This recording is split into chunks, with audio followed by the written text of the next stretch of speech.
हम सब जानते हैं कि पिछले 8 वर्ष से एक बड़ा बदलाव भारतीय राजनीति में आया है। यहां कोई नागरिक दूसरे से ऊपर नहीं है, वीवीआईपी नहीं है। कानून अपना कार्य करेगा, एफआईआर रजिस्टर होगी, विवेचना होगी। अगर इन्वेस्टिगेटिंग एजेंसी को लगेगा कि साक्ष्य और प्रमाण हैं तो गिरफ्तारी भी होगी। और इसी क्रम में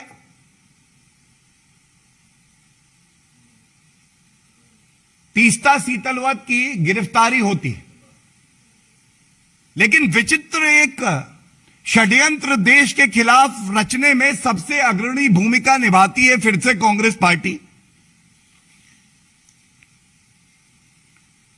मैं सुन रहा था कल कांग्रेस के वरिष्ठ नेता, एक प्रदर्शन चल रहा था। प्रदर्शन था कि देश का लोकतंत्र खतरे में आ गया है क्योंकि तीस्ता सीतलवत, जो कि झूठे हलफनामे देती हैं और कई और आरोप हैं जो अभी मैं आपके समक्ष रखूंगा, अगर उनकी गिरफ्तारी हुई है तो लोकतंत्र खतरे में आ गया है। तो आज एक सवाल पूछना इस मंच से जरूर बनता है। कृपया करके श्री अजय माकन जी और जयराम रमेश जी, जो वहां प्रदर्शन में दिखाई दिए, और सोनिया गांधी और राहुल गांधी के इशारे के बिना तो कांग्रेस का कोई लीडर कहीं जाता नहीं है।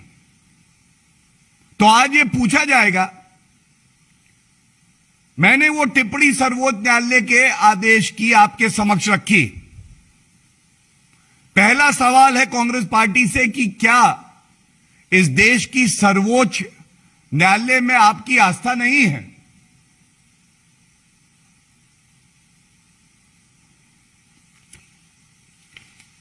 और ये इसलिए भी हो सकता है कि देखिए, हमने देखा किस तरह से राहुल गांधी और कांग्रेस पार्टी की सर्वोच्च न्यायालय में आस्था भी सुविधा के अनुसार होती है। उनका एक वक्तव्य है जिसमें उन्होंने कहा था, मोदी के 3-4 दोस्त देश चला रहे हैं। देश की न्याय व्यवस्था पर राहुल गांधी ने उठाए सवाल। और इसके बाद जब यह फैसला आया, बहुत पीड़ा से मैं आपके समक्ष ये बात रखता हूं, कांग्रेस पार्टी ने रीट्वीट किया जयराम रमेश का एक ट्वीट, जिसमें कि जाकिया जाफरी के फैसले पर पहला बिंदु, मैं आपका ध्यान आकर्षित उस पर करूंगा, और वो कहता है, जाकिया जाफरी मामले में सर्वोच्च न्यायालय का निर्णय अत्यंत निराशाजनक है। और फिर कुछ सवाल वो उठाते हैं। मैंने ये आपको राहुल गांधी का वक्तव्य और अभी की इनकी प्रेस विज्ञप्ति इसलिए दिखाई कि जो माननीय सर्वोच्च न्यायालय ने बात कही कि कुछ लोग ऐसे हैं जो इसमें राजनीतिक विद्वेष से देश के आदरणीय प्रधानमंत्री जी को टारगेट कर रहे हैं। दूसरी बात, वो चाहते हैं कि कढ़ाई जो है हमेशा गर्म रहे, सांप्रदायिक तेल से, कांग्रेस पार्टी की आग से, क्योंकि कांग्रेस पार्टी एक हताशा भरी, निराश पार्टी है। वो जानती है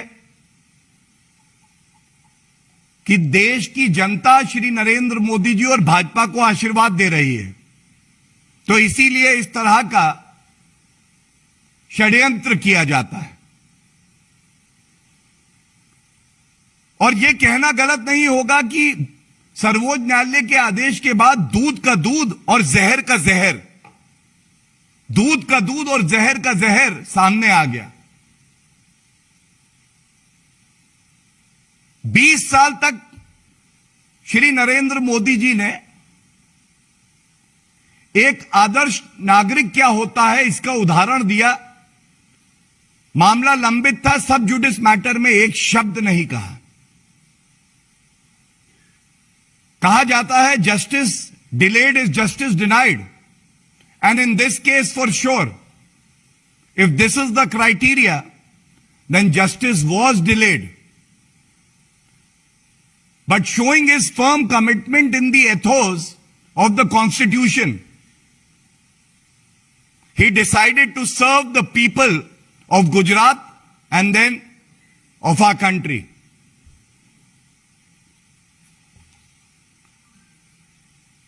आज ये सवाल पूछा जाएगा, ये दूसरा सवाल है कि जब ये अरेस्ट हुई तीस्ता सीतलवत की, अगर इनकी आस्था न्यायालय में होती तो देश की न्यायालय ने ही पुलिस कस्टडी 2 जुलाई तक तीस्ता सीतलवत की दी है। तो ऐसा क्यों है कि आपको उस न्यायालय का भी जो आदेश है वो स्वीकार नहीं है, आप प्रदर्शन करते हैं। सर्वोच्च न्यायालय का आदेश आप मानेंगे नहीं। जो निचली अदालत है, ट्रायल कोर्ट है, वो कहती है पुलिस कस्टडी 2 जुलाई तक दी जाती है, वो आप मानेंगे नहीं। अगर आप भारत की अदालतों को नहीं मानेंगे तो कहां की अदालत को मानेंगे?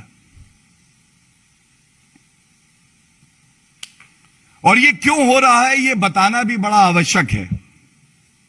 मैंने जैसा पहले कहा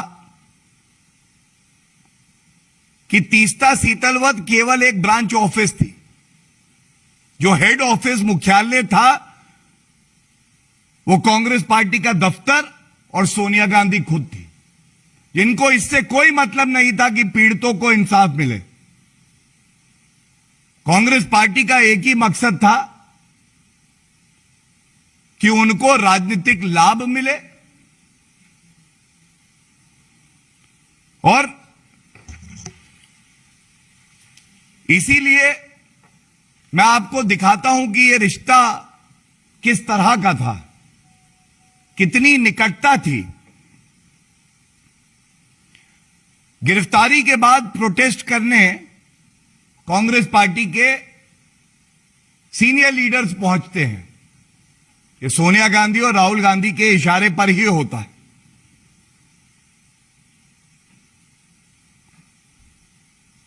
हम सब जानते हैं कि पद्मश्री का पुरस्कार जो दिया गया वो भी यूपीए कांग्रेस की सरकार में दिया गया। तो आज क्या सोनिया गांधी जी, कांग्रेस पार्टी देश से माफी मांगेगी कि जिसके लिए सर्वोच्च न्यायालय कह रहा है कि वो अपराध कर रहा है,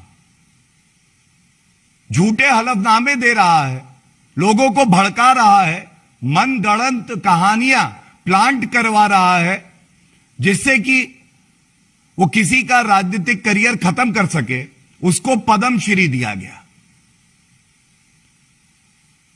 क्या ये सही नहीं है? कांग्रेस पार्टी को इस बात का उत्तर देना चाहिए कि तीस्ता सीतलवत की नियुक्ति जो हाईएस्ट एडवाइजरी बॉडी है एजुकेशन की, central advisory board of education CABE, इसमें की गई। और ये तब जब हमारे देश के बच्चों का भविष्य, उनकी सोच को कैसे घृणा में बदला जाए,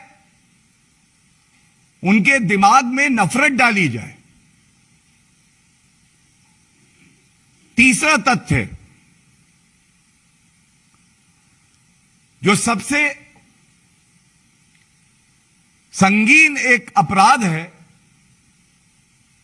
कि एनसीईआरटी एक ऑब्जेक्शन दर्ज करती है,